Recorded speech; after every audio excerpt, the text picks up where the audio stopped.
Bismillahirrahmanirrahim. Jemaah, kita masuk ke dalam pembahasan selanjutnya, masih seputar babu thaharah wan nadhafah. Wa ruwiya anil A'masy an Mujahid qala, diriwayatkan dari Al-A'mash dari Mujahid qala, berkaitan dengan ini beliau sampaikan bahwa abta'a Jibril 'ala Nabi sallallahu alaihi wasallam summa tahu. Diriwayatkan, diceritakan bahwa lama sekali malaikat Jibril tidak mengunjungi baginda Nabi untuk memberikan wahyu. Summa atahu, kemudian manakala proses lamanya malaikat Jibril mengunjungi Nabi tersebut, manakala ketika datang ditanya oleh baginda Nabi Muhammad sallallahu alaihi wasallam, faqala ma habasaka ya Jibril. Kata baginda Nabi, wahai Jibril, apa yang menghalangimu untuk mendatangiku? Kenapa engkau lama sekali tidak berkunjung kepadaku? Apa penyebabnya sehingga engkau tidak datang, tidak memberikan wahyu kepadaku? Qala, kemudian malaikat Jibril sampaikan bahwa wa kaifa na'tikum wa antum la tukallimuna adbarakum. Kata malaikat Jibril, bagaimana kami mendatangi engkau ya Rasulullah, wa antum la tuklimuna adfarakum, sedangkan engkau, kata baginda Nabi, tidak belum memotong kuku-kukunya. Tuh. Jadi malaikat Jibril lama tidak mengunjungi baginda Nabi, salah satu faktor penyebabnya adalah Rasulullah sallallahu alaihi wasallam belum motong kuku. Coba cek kuku kita, tangannya lihat pada hitam nggak?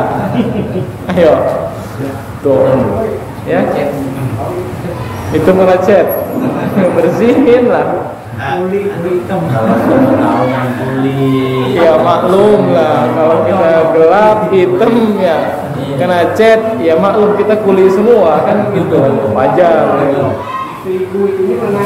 Apalagi kita yang suka ke sawah gitu kan, kakinya pada hitam ya, di pojok-pojokan kukunya itu kan pada banyak lumpur. Jangankan orang yang ke sawah, kita aja yang kemana-mana tetap masih pada hitam ya. Jadi kalau kuku kita masih panjang, belum dipotong, malaikat Jibril nggak mau datang tuh ya. Jadi kata baginda Nabi, kenapa engkau nggak datang lama? Malaikat Jibril sampaikan bahwa saya bagaimana mau datang sedangkan kamu belum gunting kuku. Tuh, ya, gunting kuku tuh. Wala takhuduna min syawaribikum, dan kamu belum nyukur kumis. Yuk, cek kumisnya dah. Udah. Belum. Jumat udah cukur. Jumat ya. Ya. Belum gunting kuku, belum cukur kumis, kata malaikat Jibril. Wala tanquna birajimikum wala tastakuna, dan kamu belum membersihkan ujung pojok-pojok kuku jari kamu. Tuh kan tadi disebut tuh, kalau kita kuli pada hitam kuku kita, kakinya pada hitam tuh kalau kita ke sawah. Dan selama belum dibersihin tuh, apalagi kalau kita di jempol kaki itu kan suka nyelip-nyelip tuh kotoran. Itu kalau dibersihin tuh ya, bukan hanya dipotong doang, gunting kuku, dipotong kukunya, kemudian cek di kaki kita, di ujung-ujungnya, di pinggir-pinggirnya ada nggak kotoran, dicokelin tuh, dibersihin tuh ya. Malaikat Jibril nggak mau datang tuh ya, kan kita mah iseng kadang-kadang suka habis gunting kuku, dicokelin pojok-pojokan kukunya, kayaknya nggak apa ya, sayang banget kan. Kenapa sayangnya? Sebelum dibuang kita cium dulu. Wangi. Ya, wangi kan, wangi kayak gimana gitu ya? Wangi. Eman gitu kan?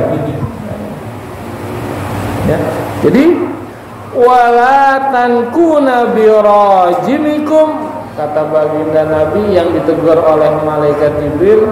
Kata malaikat Jibril, bagaimana aku mau datang, kamu belum membersihin kuku-kukumu. Wala tastakuna, dan engkau belum bersiwak. Tuh ya, kudu siwak tuh. Jadi malaikat Jibril itu salah satunya nggak mau datangi bagian Nabi karena belum gunting kuku, belum nyukur kumis, belum membersihin ujung-ujung jempol kaki kita, kaki kuku-kuku kita, dan belum melakukan siwak. Malah malaikat Jibril tidak mau mendatangi kita, mendatangi bagian Nabi Muhammad SAW. Summa qala, kemudian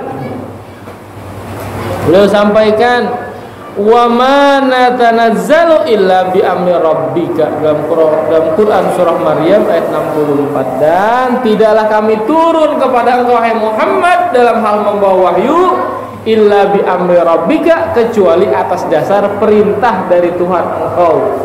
Tuh, tetap ya, ketika malaikat Jibril turun membawa wahyu kepada baginda Nabi itu atas dasar perintah Allah Subhanahu wa ta'ala.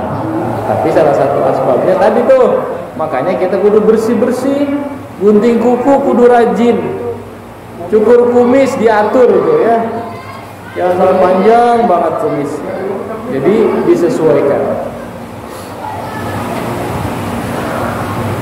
Wari'an Nabi sallallahu alaihi wasallam qala haqqun ala kulli muslimin, hak yang termaksud daripada yang dilakukan oleh umat muslim adalah al-ghuslu yaumal jumu'ati, mandi pada hari Jumat. Itu merupakan hak tuh. Kita yang kerja bagaimana Ustaz? Kan kalau Jumat kan sunnahnya, haknya adalah harus mandi. Kita bagaimana mau mandi? Kondisi kita kuli, kondisi kita kerja, lagi di pabrik, gak mungkin kita izin sama bos, izin sama ketua kita, izin mau mandi.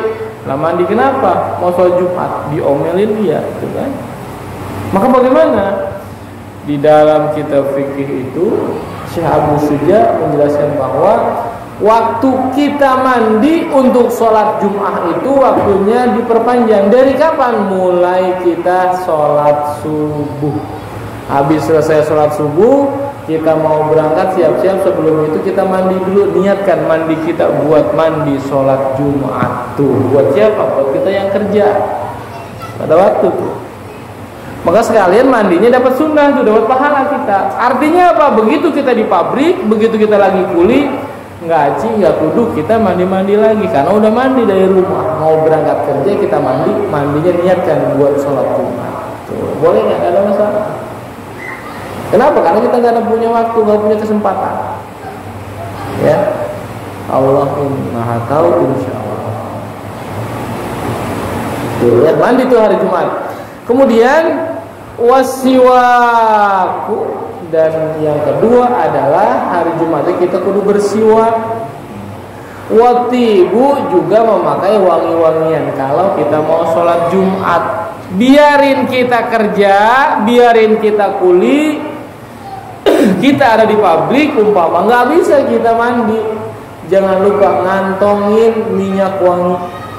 Begitu kita cuci tangan, begitu kita bersih-bersih, wudhu, mau masuk masjid, sholat Jumat, kita pakai minyak wangi biar nggak bau badan kita.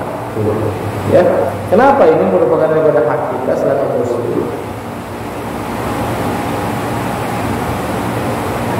Kenapa kok harus hari Jumat? Tuh, makanya kan sering dia sampaikan segala sesuatu itu lakukan hari Jumat. Nih, Al-Hamid bin Abdurrahman qol, beliau sampaikan dari Syekh Hamid bin Abdurrahman, beliau sampaikan bahwa man qassa adfarahu yaumal jumu'ati akhrajallahu min hudda'a. Siapa saja di antara kita yang menggunting kukunya pada hari Jumat. Nih, kan ada aturan tuh. Kan sering saya bahas tuh, teknisnya gunting kuku itu seperti apa, waktunya kayak gimana dan kapan. Nah sekarang kita berbicara kan paling utama adalah hari Jumat. Maka beliau sampaikan bahwa siapa yang menggunting kuku di hari Jumat, Allah akan mengeluarkan melalui gunting kuku tersebut, melalui kuku yang digunting tersebut, apa yang keluar? Ada berbagai macam penyakit. Penyakit yang ada dalam diri kita, salah satunya biar sehat, biar sembuh, biar keluar. Bagaimana? Gunting kuku kita di hari Jumat. Karena cek dah, kita punya luka, punya koreng. Tahu koreng ya? Kuku kita panjang, digaruk itu koreng, kalau nggak makin parah tuh, bener nggak? Kenapa? Karena ternyata kuku ini ada bisanya kalau kayak ibarat ular. Makanya Rasul sampaikan gunting kukunya. Kapan waktu gunting kuku yang utama? Hari Jumat. Kenapa kok hari Jumat? Karena begitu kita gunting kuku pada hari Jumat, Allah Subhanahu wa taala berbarengan dengan dibuangnya kuku yang ada di kita, yang nempel ini, maka keluar pula berbagai macam penyakit yang ada dalam tubuh kita. Tuh, terapinya begitu tuh. Dapat kesunahan, dapat sehat. Kenapa dapat sehat? Karena dihindari dari berbagai macam penyakit. Kalau kuku kita panjang, cek di bawah kuku ini, di sini sela-sela antara kuku, ujung kuku dengan dagingnya ini, dengan kulit ini, itu suka pada hitam, nempel kuman-kuman penyakit. Mau makan kita pakai tangan lah, kuku kita hitam, ya, masuk ke mulut kita gitu kan. Tuh bagaimana kita nggak sakit perut umpama seperti itu. Ya, makanya dibersihin tuh. Kapan? Jumat yang utama. Berbarengan gunting kuku tersebut, berbarengan itu pula Allah mengeluarkan penyakit yang ada di dalam badan tubuh kita. Tuh, ya. Wa adkhala fihi asy-syifa, diputus rantai penyakit yang nempel melalui kuku kita, hilang, maka berbarengan itu pula diberikan kesembuhan kita. Ada penawarnya manakala kita gunting kuku di hari Jumat. Hari biasa boleh nggak? Boleh, silakan, nggak ada yang ngelarang. Tetapi ada aturan itu kan. Tetapi kenapa nggak bisa kita gunting kuku di hari yang disunahkan? Udah gitu selain sunnah juga kita terhindar dari berbagai penyakit. Kenapa nggak bisa kita lakukan hari Jumat? Kita kerja Pak Ustadz, gampang. Kita mulai selesai kerja umpama jam berapa? Jam 11:30. Udah sebelum wudhu gunting kuku kita dulu tuh, ya. Beres tuh, dapat kesunahan. Nggak ada yang susah. Yang bikin susah itu kita dewek. Alasan mulu gitu. Nah, alasan itu apa? Membela diri karena apa? Karena nggak mau, karena males. Orang yang berargumen, orang yang membela diri rata-rata itu mencari kebenaran. Buat siapa? Buat dirinya sendiri. Padahal orang yang males. Ya.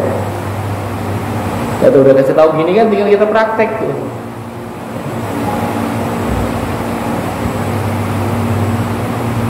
Kemudian waruyan Rasulullah sallallahu alaihi wasallam annahu lamma dakhala al-jannah lailata usriya bihi ila sama.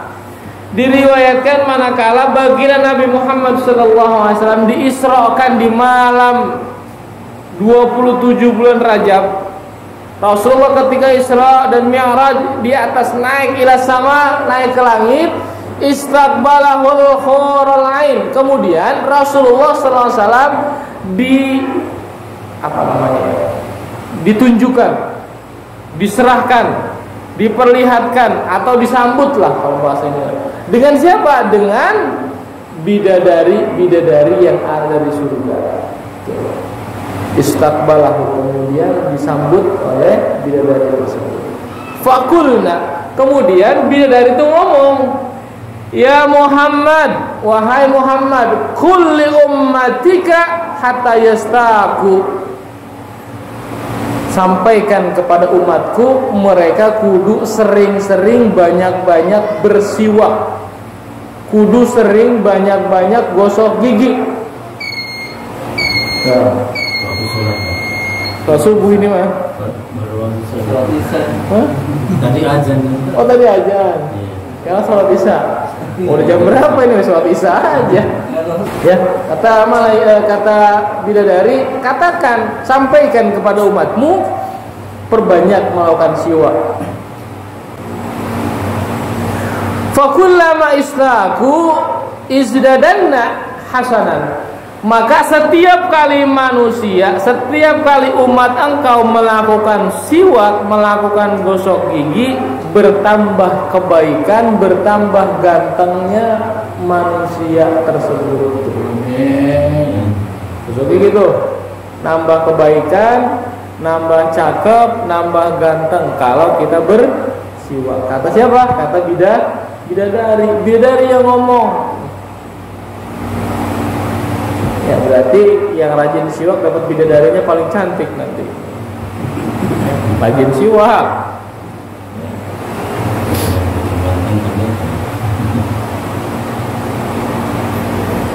Kemudian Ibnu Syihab meriwayatkan dari baginda Nabi Muhammad sallallahu alaihi wasallam annahu qala man qallama adfarahu yaumal jumu'ati. Maka Rasulullah sampaikan menurut Ibnu Syihab, siapa yang menggunting, memotong kuku-kukunya pada hari Jumat, kana lahu amanan minal judami, maka dia itu akan terhindar, akan terbebas, selamat dari penyakit kusta. Ngapain gunting kuku hari Jumat? Penyakit kusta kan penyakit kulit yang susah obatnya. Maka saya katakan tadi, orang yang kukunya panjang, punya koreng, punya panu, punya gatal-gatal, dia garuk, itu kan nyebar makin banyak. Makanya Rasulullah sampaikan, siapa yang gunting kuku di hari Jumat terbebas dari berbagai penyakit kulit, terbebas dari penyakit kusta. Kalau kita gunting kuku di hari Jumat, ya. Makanya kalau kita bisa gunting kuku di hari Jumat, kenapa enggak? Makanya kita atur deh.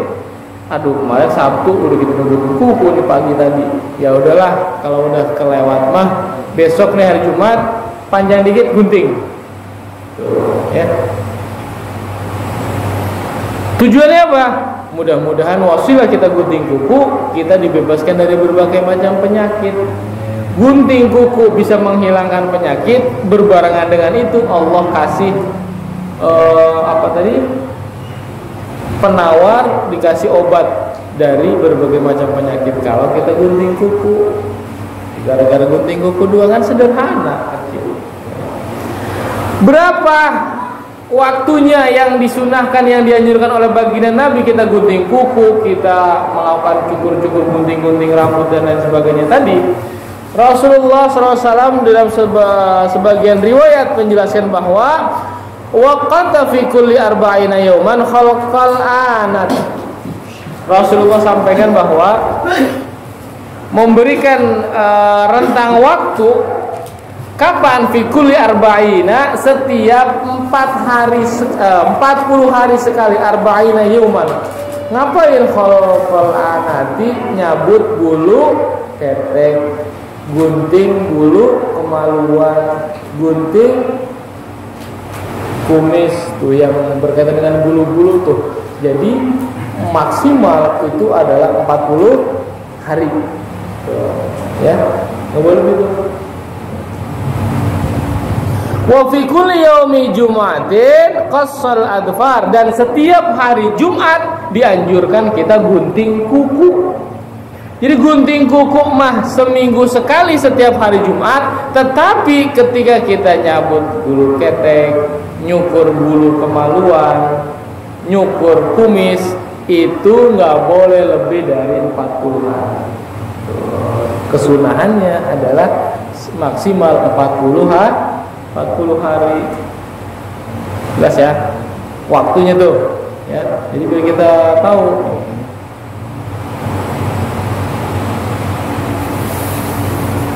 Jadi hal-hal seperti itu ya harus kita lakukan lah kalau kita bisa. Tetapi saya rasa mungkin insya Allah gitu, kalau kita niatkan pasti, kita jadwalkan pasti bisa.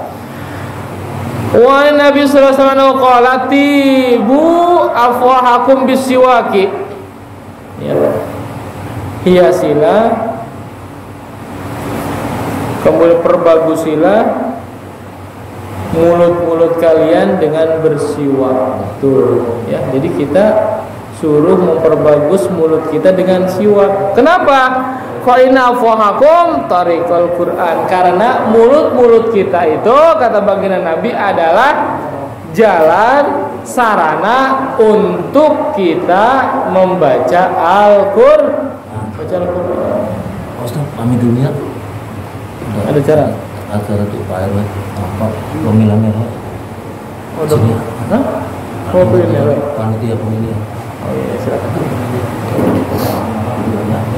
Ya, jadi kenapa kalau kita suruh siwak, suruh memperbagus mulut kita, gigi kita? Karena mulut kita dipakai digunakan untuk membaca Al-Qur'an, untuk berzikir, bukan pakai mulut tuh. Makanya kita kudu siwak. Ya, jelas ya? Qul faqih rahimahullah ta'ala as-siwaku ala salasati aujuhin. Nah, menurut Al-Faqih Abdullah Al-Hamdi beliau menjelaskan bahwa bersiwak itu ada 3 jenis. Imma ayyurida wa bihi wajhallahi ta'ala wa iqamati sunnah. Yang pertama, kita bersiwak itu tujuannya apa? Mencari keridhaan Allah dan mengikuti sunnah baginda Nabi. Jadi siwak itu Allah ridho dan mengikuti sunnah baginda Nabi. Wa imma yuridana fa nafsi, ataupun yang kedua, tujuan kita bersiwak adalah mencari manfaat yang bisa kita ambil untuk diri kita. Wa imma yurida bi wajhan nasi, ataupun yang ketiga karena kita pengen pamer. Tuh, ada yang siwak pamer. Jadi 3 hal. Maka dari 3 hal ini masing-masing ada ketentuannya. Apa itu? Fa'in arada bihi wajhallahi ta'ala wa iqamatas sunnah fahuwa ma'jurun. Kalau kita mencari keridhaan dan mengikuti sunnah Rasulullah, maka yang dilakukan siwak itu berpahala untuk kita. Itu pahala. Wa kullu sholatin tu'adilu min sab'ina kama jaa fil khabar. Dan setiap sholat yang kita lakukan nilainya berapa? 70 rakaat dibanding kita sholat 2 rakaat yang tidak pakai siwak. Kalau dibahas kepada pembahasan atau penjelasan pada sebelumnya. Tuh, siwak tuh 70 rakaat dibanding dengan orang yang tidak bersiwak. Jika kita siwaknya untuk mencari kemanfaatan untuk diri kita, fala ajrolahu, maka kita tidak dapat pahala. Aduh, sakit gigi, kita nih terapi, bagaimana caranya biar tidak sakit gigi? Dengan siwak bisa hilang. Mata kita nih kunang-kunang, mata kita agak remeng-remeng, bagaimana kemudian mata kita terapi biar jernih mata kita? Dengan siwak. Nah, itu merupakan kemanfaatan yang kita ambil, maka tidak dapat pahala dari niat yang kita lakukan. Wa in arada bihi riya, jika sebaliknya yang ketiga ini, kalau kita siwaknya karena tujuan riya, pamer, pengen dipuji orang, maka fahuwa muhasibun bihi atimun, maka kita dapat dosa dan kemudian nanti yaumul qiyamah dipertanggungjawabkan di hadapan Allah Subhanahu wa taala karena kita riya, pamer, ya, siwak. Ya cuma siwak doang, niatin aja dah kita mencari ridha Allah dan mengikuti sunnah baginda Nabi Muhammad sallallahu alaihi wasallam. Dan kemudian wa an Tawus an Ibnu Abbas radhiyallahu ta'ala anhuma fi qoulihi ta'ala, Allah Ta'ala sampaikan, Ibnu Abbas menjelaskan, wa idzibtala Ibrahim rabbuhu bikalimatin fa'tamahunna. Wa idzibtala Ibrahim rabbuhu, dan manakala Allah Ta'ala Tuhannya Nabi Ibrahim menguji Nabi Ibrahim bikalimatin, dengan beberapa kalimat, fa'tammahunna, kemudian Nabi Ibrahim menyempurnakan ujian yang diberikan oleh Allah Subhanahu wa taala. Kenapa kok Allah menguji Nabi Ibrahim? Qala inni ja'iluka lin-nasi imama. Allah Ta'ala sampaikan, sesungguhnya aku menguji Ibrahim pengen dijadikan sebagai pemimpin bagi manusia. Maka dalam hal ini Ibnu Abbas yang dikaitkan dengan ujian itu, beberapa kalimat itu beliau menyebutkan ada 10 ujian yang diberikan kepada Nabi Ibrahim. Ibtalahu bi taharatin khamsin fil ra'si wa khamsin fil jasadi. Ketika Nabi Ibrahim diuji oleh Allah dengan itu, ada 10, 5 di kepala, 5 di anggota badan. Itu diuji. Apa ujiannya? Yang 5 di kepala, faqasus syaribi, gunting, nyukur kumis. Ujian tuh. Kan cek dah. Kita aja sebagian sayang kumisnya, jangan dicukur. Berat nyukur kumis tuh. Ya, gampang. Tapi walaupun gampang, tidak semua orang yang mau mencukur kumisnya. Biar Jagger mandor-mandor kan kumisnya jepeng, itu kan sengaja. Sayang kalau dicukur, nanti kagak gagah, agak serem. Ya, itu ujian tuh. Makanya Nabi Ibrahim ketika suruh nyukur kumis, cukur kumisnya. Ya. Itu tuh. Wal madmadah, apa itu madmadah? Kumur-kumur. Ya, kumur-kumur. Wal istinsyak, memasukkan air ke hidung, istinsyak tuh. Kalau kita wudu kan ada kumur-kumur, ada memasukkan air ke hidung. Wasiwak, kemudian juga bersiwak. Wa farqur rasi, dan kemudian yang kelima adalah menyisir rambut. Tuh, makanya kan sebagian orang-orang dulu mah bapak-bapak suka ngantongin sisir di belakang. Betul enggak? Ya. Helm dibuka sebelum masuk kantor, sebelum masuk tempat kita kerja, nyisir dulu. Mau kondangan, nyisir. Tuh ya. Nah, itu merupakan bagian sunnah tuh. Sunnah Nabi Ibrahim. Kita pakai nggak? Pakai, nggak apa-apa. Ya. Jadi tujuan apa? Karena kepala adalah raja dari anggota badan dan rambut adalah mahkotanya. Jadi kalau disisir rambut kita api tertib, sisirnya sampai klimis banget. Nah, boleh nggak? Boleh, silakan. Ya. Itu yang 5 bagian kepala. Dan sedangkan fil jasadi, di dalam badan, taklimul adfar, gunting kuku. Tuh, ini ujian nih. Kenapa ujian? Cek dah. Banyak kok orang-orang yang kukunya panjang, terutama jempol. Kalau saya lihatin itu kan dipiara banget, sampai melengkung banget panjang. Itu sayang banget tuh ya. Kalau nggak ke jempol sama kelingking biasanya. Panjang banget ya. Ngapain sih dipiara gitu kan? Digunting lah biar bersih. Lagian ribet makan gitu. Apalagi kalau tangan kanan yang panjang, makan susah. Kan namanya ngeribetin dewek. Ya. Minggu tuh. Wal khitan, sunat. Ya, Nabi Ibrahim makanya disunat tuh, walaupun udah ada usianya waktu itu 80 tahun. Wa naful ibti, nyabut bulu ketek. Cabut ya bulu keteknya.